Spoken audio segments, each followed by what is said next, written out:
A while back, Board with Life had the opportunity to attend T.A.B.L.E, a convention intended to bring new people into the board gaming hobby. While we were there, we had a chance to sit down with Anne-Marie and Justin of Fireside Games. We talked about their design philosophy, gateway games, upcoming releases, and lots of other stuff. Hey everybody, I'm Donald from Board with Life, and we're sitting down with the folks from Fireside Games. I got Justin and Anne-Marie here. Hi everybody. And we're going to talk about gateway games, and we're going to talk about Fireside Games, and we're going to talk about board games, and we're going to have some fun. So are you guys enjoying this con here? We are. It's cool. This is the first time this has ever come together like this. It's kind of got a different feel, aimed more at trying to expose people to games. So we just got out of a big panel where we were talking about game designers to a bunch of up-and-coming game designers. So it was kind of neat. I mean, it's been good. Yeah, it's nice to have the kind of freedom. Usually when we're at a convention, we're stuck behind a booth and we're having to demo the whole time, and there's a lot more freedom. We can just leave the games out. People can come and read the rules, and if we're there to help show them the game, that's a bonus, but it's not necessary. So that's awesome. Yeah, this is, like they mentioned, this is a con for devoted to getting new people into the hobby. Right. And it's kind of an interesting vibe. Yeah, it's a little looser than a lot of the board game cons that I'm familiar with. There's an embroidery machine behind us. Yeah, I mean, you don't get that all the time. That's cool. That's like making some pretty rad sounds. So you guys did a panel, like giving advice to potential or to up-and-coming sort of game designers? Yeah. What kind of advice did you guys have? Oh, a lot of it's there's a lot of it. We get a lot of the same questions. People want to know a lot about Kickstarter and what has worked. We haven't used Kickstarter for various reasons that I won't go into right now. But they also want to know things like, how much should I spend to make a prototype? How good should it look? And the truth is, you don't have to make it look that good. I used to work at Steve Jackson Games, and I saw what got submitted. And when some of this stuff got turned into real games, it was on index cards and handwritten with highlighted stuff. So it doesn't have to be beautiful. It's always nice to get when it does look a little better. Maybe the cards are, printed on something a little thicker or something. That's great. But if you kill yourself going all in on a massively fancy prototype, you're going to spend a lot of money and time, your revisions are going to be expensive, and you're not really getting that much out of it. The game's the important part. So questions like that came up. What were some other things? The first question that came up I thought was really interesting. It was, what kind of personality does it take to design a game? And I thought that was a little bit of a scary question, because you don't ever want to describe a personality, and that doesn't mean you know. And so throw your prototypes away. You don't have the right personality. Yeah. So it was really interesting to hear the different responses from people. One of the things that came up quite a bit was how persistent you have to be. Yeah. And that's probably the thing in any art that separates someone who finishes the project from someone who doesn't, is moving past the roadblocks. Have you guys had, I've heard game designers sometimes talk about knowing how hard it is to know the difference between a project that needs more time devoted to it and something that's like this it isn't working, but it's a good idea at its core, versus I have done everything I can do with this, and it's just not a good idea for a game. Kind of thing. Have you guys ever ran into that, or have you been fortunate enough to avoid it? Yeah. We've hit both sides of that, actually. I've got a bunch of ideas we've been working on in various degrees, and a couple of them have gone it's an idea on paper, let's prototype it. Hey, that's pretty fun, let's keep playing. Oh, let's play test it. Hey, let's get bids to see what it's going to cost. And then all of a sudden gone, this isn't going to work for various reasons. One of them I loved it. It was this little dice game where every dice result had a different power, and it was sort of like a little almost chess-like game where you would use your powers with your rolls to do things, and they would use their dice, and you'd capture their dice and stuff. It was too much like chess. It was a dice game you had to think way too hard about. It wasn't fun at the end of the day. And it was all right, we played it, it's neat, I like it, but it will not sell. The market's not going to like it, so we killed it. We stopped another game voluntarily. That was more of a marketing decision, where there was another game, a company was coming out with a very similar game, and we didn't want to get the fuzzy middle there of whose game is what, and is this better, and they were different enough, but we pulled the plug on that one. As a designer, there's always that moment though where you're like, okay, I can spend 6 more months making this awesome. We're going to stop now and go work on something that I might have done in 6 months. So. Yeah, and I think the thing that's really telling is the more you push on it, is it getting better? Is it getting more fun? Can you kind of see the direction that it's going? Or the more you push on it, is it getting worse? Yes. And is it less fun to play? Is it soft and squishy or crunchy? Yeah. That's really what it comes The down to. dice game that Justin was referring to, that was tons of fun the first time we played it.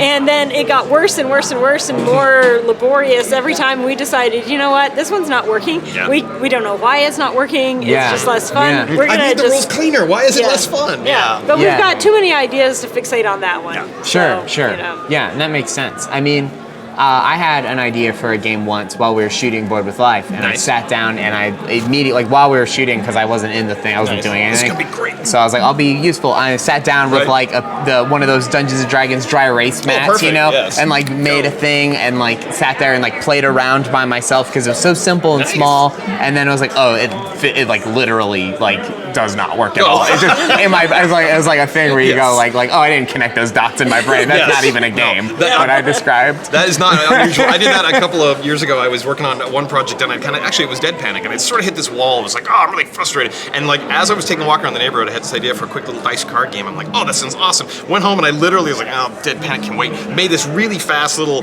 like 5 cards, couple dice, played it. And it was awful. I was like, Right. well, at least it's out of my system. yeah. I'll just keep going. I was like, good. I'm glad I didn't show that to anyone. Yeah. Done. So, I mean, you mentioned that you used to work at Steve Jackson Games. Yeah. You guys have, I believe it was the first game you published was Castle Panic. Yes, that was our first one. Which is a great gateway game, Thank you, thank and people love that game. Mm-hmm. And you then did Dead Panic, which is like a little heavier. Yep. It's kind of like a medium Right. level game, right? And it has some really cool elements where there's like zombies attacking, and you can even go outside the house, right? Yeah, And you have to at some point. yeah, and then from there, it looks like you guys are doing some sort of cooperation with Steve Jackson Games and Yeah. doing a Munchkin Panic. Can you Yeah. tell us about that? Yeah, that's our newest thing. Yeah.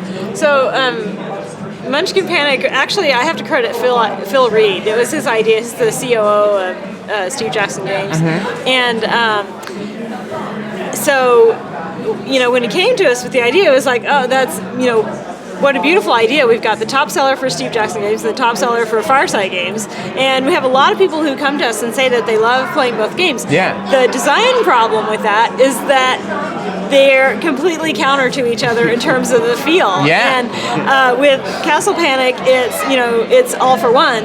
And then with Munchkin, it's all for me. Yeah, So you're really trying to figure out, how do you mesh these two together? And I think the real linchpin was taking the Master Slayer version of Castle Panic, where you keep your kills, and whoever has the highest point value at the end is the Master Slayer. Taking that and using Munchkin to inform that and amp it up. So the desire to get more points is magnified. So we have all the monsters from Munchkin now as the monsters that are threatening your castle, and then those monsters have higher point values and treasure.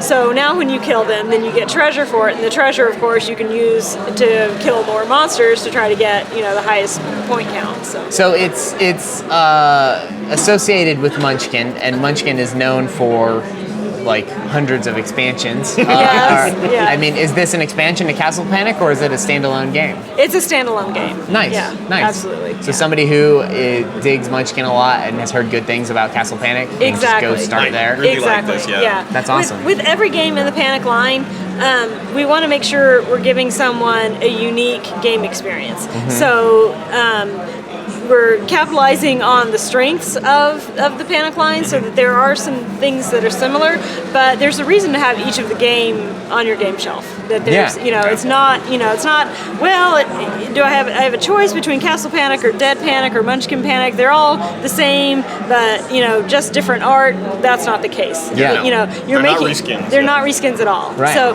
what you're trying to do is think about the gameplay of the different ones, and really there's not a reason you wouldn't want to have all three on your game shelf. I mean, so far you guys have been really successful with that. I mean, everything I've heard about Dead Panic is people saying exactly that Yeah. it brings a totally different vibe and feeling to Yeah. the game, and that I remember everyone sort of reacting to it Yeah, that way, like, where whoa, it's this just is like different. it's just like it has like a totally different tone and feel, Yeah, and but it has familiar mechanics and like look, but it's a different game. Yeah. Like, Exactly. fully. If you've played Castlevania, a lot of the rules like, oh yeah, that's just like Castlevania where you put this here, you do that there, you roll for this, and then you're gonna flip this one card over and go, it does what to me? What? Right. Yes, and then Yeah. it comes after you and tries to eat your brain. So That's- and I mean, we made the Wizard's Tower, the first expansion for Castle Panic. That's a direct slot-in expansion, but it is also a pretty big game changer. It adds a lot of stuff, magic and fire and flying monsters and all sorts of crazy stuff. But it's very much in the world of Castle Panic. It's more of the same. These are real live rebuilds. I mean, they're reconstructed almost from the ground up. We kept, the triangle-shaped tokens that you rotate for damage and the rings in the board. That's there, but after that, it's almost all different. So, That's rad. Yeah. So this is, I mean, like I mentioned, this is a con about gateway games. It's also a con where people explore. do a lot of embroidering too. They explore the embroidering There's world. a lot- That's what I was gonna say. I don't know if I've ever played a game about embroidering, but I might make one now. I don't know if you've seen the booth they have set up for Embroidery Dungeon 7, but it's I hear it's epic. Yeah, it's crazy Yeah. the way they've integrated technology into it's like fantastic. it's like digital and analog worlds Yeah. like meeting. It's really powerful stuff, and it cool. makes really cool jackets. it does. So There's a Bedazzler expansion coming. I hear it's gonna rock. I don't like the Bedazzler expansion because I feel like it's like gendered in a weird way. It feels kind of misogynistic to me. Full OP in some ways. Yeah, but do you?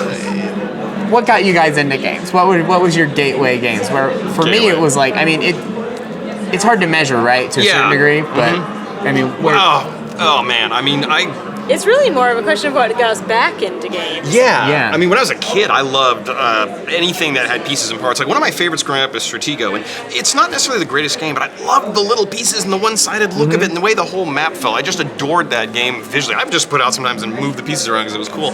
And then eventually I got into like Dungeons and Dragons and role-playing and stuff, and it all became this big mush. And but when I was 8 or so, I was making my own games. I would just come home from movies and go, that movie's cool. I want to make a game like Tron. I made my own little light cycle game because there wasn't one I could go and buy. So that kind of bug got in me deep. Fell in love with video games and all that stuff afterwards, and it all went away for a while. And then I bumped into Settlers of Catan, and it was like, I want to do this again. This is awesome. And that really lit the spark, and all those old ideas started percolating back up, and I couldn't turn it off. So. I literally had the exact same same art. Yes, we all owe Klaus Dubert massive amounts of gratitude. He totally opened the door for so many of us. So. Yeah, that's really rad. Yeah. I mean, what about you? Same sort of story? Similar, it was Settlers that, initially kind of opened my eyes to, wow, board gaming has really changed since, the last time I played Monopoly. Or, Whatever, right. Yeah, the games, I grew up with. I would say the game that really hooked me, though, was Pandemic. He bought it for me for Christmas one year, the year it came out, and we didn't have time to play it until New Year's, and he was like, well, come on, let's just play it, I was still in my robe, hadn't taken a shower. He's like, let's just play a quick game before you take a shower, I'm like, okay, so we played and we lost horribly, and I was like, whoa, we're not ending that way, So we played, I think, 7 more times. It was like 5 o'clock, and we had to be somewhere, and so I time to take a shower. Yeah, I had to put take the a board shower. game down and take a shower. And all I could think about while we were out was Pandemic and how I want to beat that game. Yeah, we got to go up to Hero version next I think time. we got back at midnight, and I was like, let's play before we go to bed. Seriously. My wife Nikki and I had the exact same experience. Our producer Kellen, we got into Catan, and then he went like, "This is good," and bought us Pandemic Boom, as like right a there. Christmas gift. Nice. And then we played probably on easy like 5 or 6 times, and got to where we were like winning consistently, do and it was like, this. all right, let's level up to medium, and then all of a sudden it becomes like 50-50. And then, and I don't think I've ever even played on a harder level than that. That's about where I can sit. Epic or Legendary, whatever they're at now. But it's interesting that the hobby has changed so much, and it's become. But there's so many shared stories people have, and then as it changes, there's like you guys doing what you do, and there's like Love Letter and these new people still find new ways to sort of make interesting games that have a lot going on that aren't like super intimidating to get into. Not 50,000 pieces and takes an hour to set up, 2 hours to play. Yeah, you can have so much. Love Letter's a great example. Look how much fun you have in a little tiny bag of 16 cards? I can't remember now. Yeah. Crazy. And that's the temptation when you're designing is, to add more on, Sure, and it's easy, to yeah. give more to do, and then the challenge is to strip that away and streamline it and what's the heart of the game, and allowing the players to participate in the creation of the game, so that you set the rules in place and then they create the experience. That's awesome. So is there anything you guys are looking forward to doing here? There's a bunch of games in their library I've never played yet, so I'm really jonesing for that. Yeah, well, the thing I was really looking forward to, we already did. We got to play Munchkin Panic with Steve Jackson. Yes. So, oh, nice. Yeah, and we won. One tower was left. He used out to lunch to take care of the plutonium dragon in the castle ring. Which was about to kill us. He was one space away from killing us. So barely eked out a win. And he had this big grin on his face, and he said, "This is going to make a lot of people happy." That's awesome. Yeah. That's really rad. Yeah. And so you guys have another game that we should mention, and it is Bears, which is a great gateway game. Tell us a little bit about Bears. So Bears is a dice pairing game. When you hear the rules, it sounds like it's going to be, and it is a simple game. So it's simple to understand, but the real gem of the game really comes into play with how players decide they want to try to manipulate the dice. So you have camp dice that you roll in the center. They have bears and tents on them. And then you have player dice that have guns and sleepers and runners. And you roll those. It's simultaneous, so everyone is making pairs at the same time. And as soon as you have just one type of face showing, either tents or bears, you yell bears, all the pairing stops, and you add up your score. And you get 1 point for guns and bears, 2 points for runners and tents, and then the scoring for the sleepers and tents is dependent on the end condition in the campground. So if you have tents left, they're worth 5 points, but if there are bears left, they're worth -2 because your sleepers got eaten trying to sleep through a bear attack. So not a good idea. So the challenge really comes into taking note about what the other players are taking. If they're taking lots of sleepers, you might want to take runners, so that you're kind of starving out all the sleeping bags. So you're going to leave bears left, so that all their sleepers are now negative points instead of positive points. So. That's awesome. That sounds great. And it's super fast. I mean, the rounds are literally like 20 seconds. The whole game's like 15 minutes. So perfect. This is not an all-nighter thing. Perfect. And it's the kind of game that, as long as you've got 5 white dice and 5 of the player dice, then you can fit people around. You can just keep adding people to the game. We've had like 3 12-player games before. So, wow, that's awesome. If you can reach it, that's all that really matters. Yeah. That's awesome. We have a really big gaming group, so for us, that would be stuff like that is great. Nice. So I guess I'll hit you with one more question. Let's see. What would be a good one? World domination. Yeah. I mean that kind of is a question, right? Like you guys are forgive me for saying, but sort of upper of the smaller publishers side, you know what I mean? That seems fair. I remember you guys have some hit games that are in game stores. But we're still an indie publisher. You guys are indie. You're in Austin, which is the most indie city that you could be in, and so as a business trying to grow, I mean, what's the plan? Just keep putting out cool games. I mean, it feels like Munchkin Panic could be a huge leap for you guys. Yeah, really pleased with how it's going. I mean, go ahead. Well, the first thing we needed to do was to make more time for product development. So we hired 2 sales and marketing managers in January, and they are doing a fantastic job for us. And so the idea is that they continue to kind of grow our profile in sales and marketing, and that allows primarily Justin and me to a lesser extent. Justin's definitely our lead designer, to come out with more product. And I'm trying to look at the business end of things and trying to align our business goals with the rest of the company, and making sure that we're growing in really smart ways. Are we spending money the right way? Right. So really paying attention to the business end of things. So this year is all about making room for more product development. Nice. So right now it's about sort of getting all your ducks in a row and preparing for. Exactly. We're kind of reorganizing a lot, and I mean, good games are the foundation. If I mean, you don't have that's- good games, you're not going to sell Right. stuff. So we want to make games, and part of that too is that's why we're a little slow with our releases. We work on them until we really are happy with them, and then they come out. It's not like just, oh, hey, here's this week's game. We don't do that. So There are 900 new titles every year. Yeah. So if you want a game that's going to have a little bit of life to it, then it's got to be an excellent game. Yeah, it can't be good. There's It no needs to be room awesome. really for just good games anymore. They have to be excellent. Yeah. So. So that's our big plan. But we're also looking at a lot of new markets, like this whole gateway thing for us. When I built Castle Panic, we knew this is a gateway game. This is how you start people gaming. And the Wizard's Tower expansion was actually made up of some new ideas that came later and a bunch of things we took out of the base game. Sure. We didn't want it to be that complex. We wanted it simple and clean. And then we let people add their own complexity in. And that's what a lot of these expansions are doing. Some of those ideas that maybe require a little more bookkeeping, or you got to keep track of this one monster because when he's on the board something happens. Those are what we're adding in now. So staggering people up that way, we've always felt like exposing people to the hobby is massively critical. So that's part of it, I think, is we're looking at what games can we get that are going to grow that way, and then what markets can we get into? Where can we show people who haven't seen board games like literally at all, expose them to? I mean, this kind of thing is great, but it is still also, there's a certain degree of, you have to be comfortable walking into some kind of a convention. So there's still Right. that element of walking down the shelves and going, I don't know what that is, that might be too Right. hard for me. So, and so many people, once they just open a box, they're hooked. They fall in love like we all do, but they've never seen it. It's a little scary maybe, or it's just unknown. Yeah. So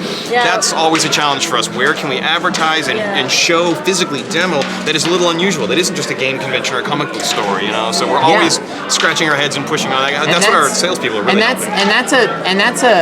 That's something that's exactly what, part of the basis of our show was that, we wanted to be able to make something that could appeal to people who don't necessarily want to watch a web series about board games. Playing board games. You know what I mean? They Like- won't get the jokes yet. Right, yeah. So, unfortunately, it's a weird thing where for the core enthusiasts, sometimes, you don't have enough jokes about board games and enough, specific, references and stuff. The wood for sheep thing gets old after a while. You can only make that joke so many times, exactly.